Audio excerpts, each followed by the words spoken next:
আসসালামু আলাইকুম প্রিয় শিক্ষক ও শিক্ষিকাগণ, আপনারা কেমন আছেন? আশা করি অনেক ভালো আছেন। আজকের এই ভিডিওতে আমি আপনাদেরকে জানাবো এনটিআরসির মাধ্যমে আপনাদের যে সুপারিশপ্রাপ্ত শিক্ষকগণ আছেন, অর্থাৎ এনটিআরসির মাধ্যমে যারা নিয়োগ পেয়েছেন বা সুপারিশ পেয়েছেন বা এনটিআরসির সার্টিফিকেট দিয়ে যারা শিক্ষকতা করতেছেন বা এমপিওভুক্ত হয়েছেন, তাদের 7 কার্য দিবসের মধ্যে যে ডকুমেন্টগুলো লাগবে সেই ডকুমেন্ট নিয়ে যে আবেদন করা লাগবে তার একটি নমুনা কপি অথবা কি কি ডকুমেন্ট লাগবে সেই ডকুমেন্টগুলো নিয়ে আমি আলোচনা করব। অনেকে আমাকে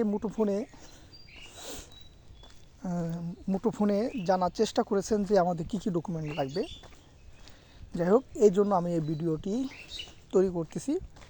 আপনাদের প্রথমত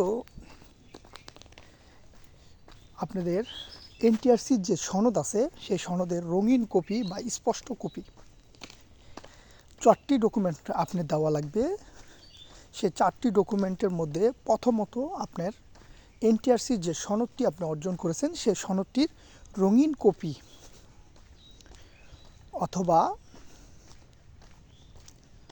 স্পষ্ট কপি দিতে হবে আপনার প্রদানে আবেদন করবেন নিজস্ব প্যাডের মাধ্যমে। যাই হোক, যারা আমার ফেসবুক আইডিতে আছেন তারা ইতিমধ্যে জানেন কি লিখে যে প্যাডের মাধ্যমে আবেদন করা লাগবে, সেটি দেওয়া আছে। আচ্ছা, তারপরে দ্বিতীয়ত আপনার জাতীয় পরিচয়পত্র কপিটি লাগবে, 2টা ডকুমেন্ট। এবং আপনি প্রতিষ্ঠানে যখন নিয়োগ নেন তখন যে সুপারিশপ্রাপ্ত হন সেই সুপারিশ কপি আপনার লাগবে। এনটিআরসির মাধ্যমে আপনারা যারা সুপারিশ পেয়েছেন তখন আপনাকে অনলাইনে একটি সুপারিশপত্র দেওয়া হয়েছিল আপনার নামে নিয়োগপত্র নেওয়ার জন্য উক্ত প্রতিষ্ঠান থেকে। সেই সুপারিশপত্র অনলাইনে যে সুপারিশপত্র আপনি পেয়েছিলেন এনটিআরসির মাধ্যমে সেই সুপারিশপত্র কপিটি, ঠিক আছে।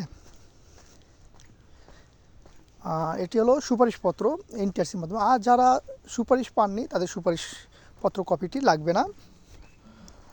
কমিটির মাধ্যমে যাদের নিয়োগ হয়েছে তাদের ওই রেজুলেশন কপিটি লাগবে। 3 নম্বর হয়ে গেল। 4 নম্বর ডকুমেন্ট হলো আপনাদের নিয়োগপত্র। আপনাকে উক্ত প্রতিষ্ঠান থেকে যে নিয়োগপত্রটি দেওয়া হয়েছে সেই নিয়োগপত্রটি আপনাদের জমা দেওয়া লাগবে। 5, আপনাদের যোগদানপত্র, মানে আপনি যোগদান করেছেন যে কপিটি দিয়ে সেই কপিটি লাগবে।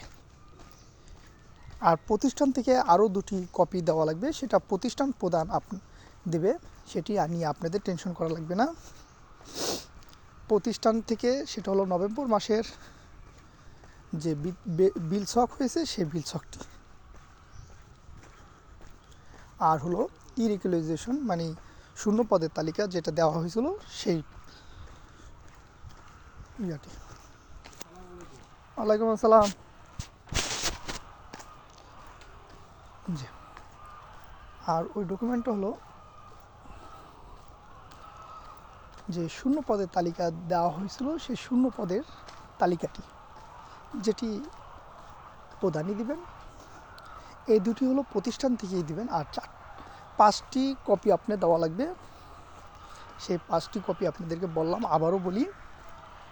নিজস্ব জাতীয় পরিচয়পত্র কপি অর্থাৎ আইডি কার্ড, 2 সার্টিফিকেটের স্পষ্ট কপি অথবা রঙিন কপি, 3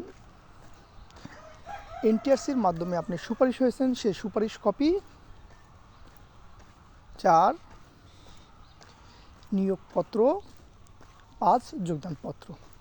এবং নভেম্বর মাসের প্রতিষ্ঠান যেটা দেবে নভেম্বর মাসের এমপিও শিট, মানে তারপরে আপনার শূন্য পদের তালিকা যে তালিকাটি চাওয়া হয়েছিল সেই তালিকাটি এখানে সংযুক্ত করবেন। সো আপনারা বুঝতে পেরেছেন। আর এই আবেদনটি কিভাবে করতে হয়, আবেদনের নমুনা আমার ফেসবুকে আইডিতে দেওয়া আছে। যদি আপনারা চান তাহলে আমি সেই নিয়ে আরও একটি ভিডিও আপলোড করতে পারি। সো আজ রাখি, আল্লাহ হাফেজ। আসসালামু আলাইকুম ওয়া রাহমাতুল্লাহি ওয়া বারাকাতুহু।